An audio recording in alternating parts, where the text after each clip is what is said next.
Ulhasnagar camp number 4 येथील संभाजी चौक रस्त्यावर संध्याकाळच्या सुमारास झालेल्या प्राणघातक हल्ल्यात साप्ताहिक संविधान सूत्राचे कार्यकारी संपादक रणजित गायकवाड यांचा उपचारादरम्यान मृत्यू झाला आहे। या घटनेला 10 दिवस उलटूनही मुख्य आरोपी विक्की कौठणकर व त्याचा साथीदार अद्याप फरार असल्याने पोलिसांच्या तपासावर प्रश्नचिन्ह उपस्थित होत आहे।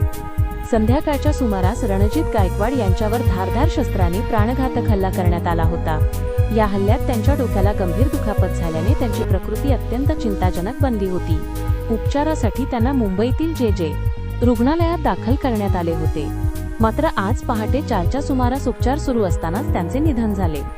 या घटनेनंतर 10 दिवसांचा कालावधी लोटूनही आरोपींचा शोध लागलेला नसल्याने परिसरात भीतीचे वातावरण असून नागरिकांकडून पोलीस तपासाबाबत नाराजी व्यक्त केली जात आहे।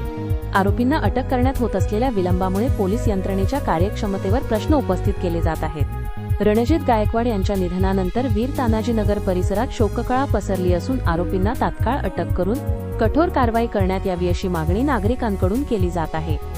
10 दिवस उलटूनही आरोपी फरार असणे ही गंभीर बाब असून पोलीस प्रशासन पुढील कारवाई कधी करणार असा सवाल आता सर्वसामान्य नागरिक उपस्थित करत आहेत।